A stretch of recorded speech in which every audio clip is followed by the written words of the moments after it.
Chapter 4. The Keeper of the Keys. Boom!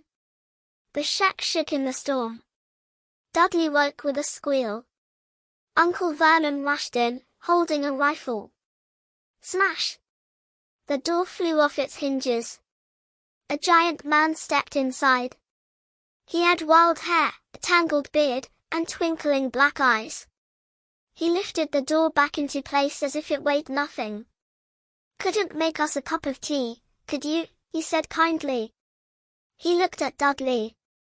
"Budge up, you big lump." Dudley squeaked and hid behind his mother. The giant's eyes twinkled. "And here's Harry.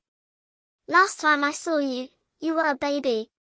You look like your dad, but you've got your mum's eyes." Uncle Vernon squeaked angrily. "Leave at once. You're breaking and entering." "Ah, shut up, Dursley," said the giant. He grabbed the rifle, bent it into a knot, and tossed it aside. Then he turned back to Harry. "Happy birthday, Harry. Got something for you." From his coat, he pulled out a squash box.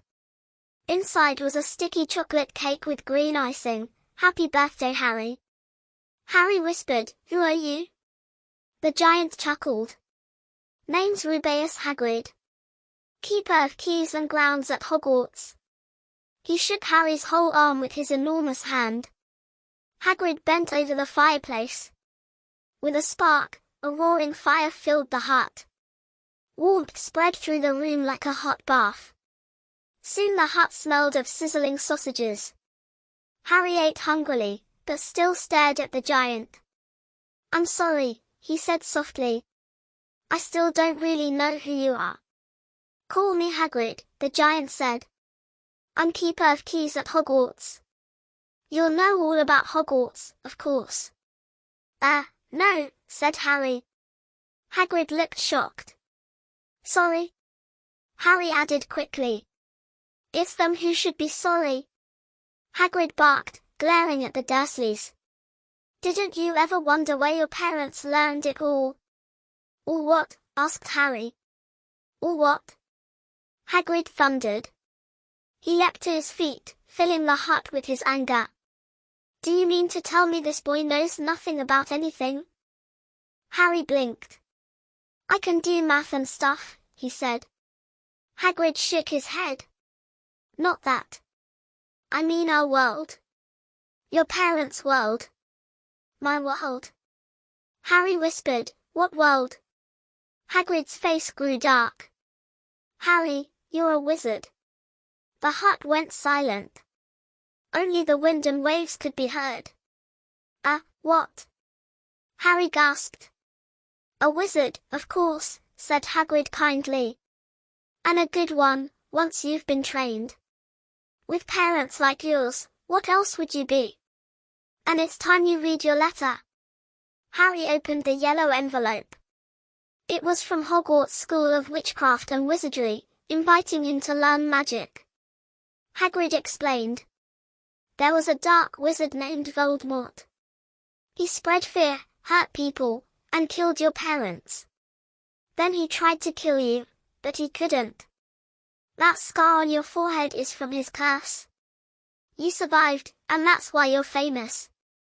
Harry remembered a flash of green light and a cruel laugh. Uncle Vernon shouted angrily, but Hagrid roared back. With a flash from his umbrella, Dudley squealed, a curly pig's tail piped from his trousers. The Dursleys fled in terror. Hagrid sighed. "Shouldn't have lost me temper. Meant to turn him into a pig, but is already so much like one." He looked at Harry. "Best not mention that at Hogwarts. I'm not really supposed to do magic, I was expelled years ago. But Dumbledore let me stay on as gamekeeper." "Great man, Dumbledore." Harry whispered, "A wizard." "Me? There must be a mistake." Hagrid chuckled. "Not a wizard. Never made things happen when you were scared or angry." Harry thought of his hair growing back, ending up on the school roof, and the snake at the zoo. Yes, strange things always happened. Hagrid beamed. See? Harry Potter, not a wizard. You'll be famous at Hogwarts. Uncle Vernon hissed, he's not going. He'll go to Stonewall High. I won't pay for magic tricks. Hagrid thundered, never insult Albus Dumbledore in front of me. He swung his umbrella. With a flash of violet light, Dudley squealed again. A curly pig's tail poked out of his trousers. Aunt Petunia screamed. Uncle Vernon dragged his family into the other room and slammed the door. Hagrid sat back down, stroking his beard. Tomorrow, Harry, we'll go to town and get your books and things. He pulled off his huge black coat and tossed it to Harry. You can sleep under that, he said kindly. Don't mind if it wriggles a bit, might still have a couple of dormice in the pockets. Harry curled up under the giant coat. It smelled of smoke and forest. For the first time in his life, he felt safe. Tomorrow, he would begin a new adventure.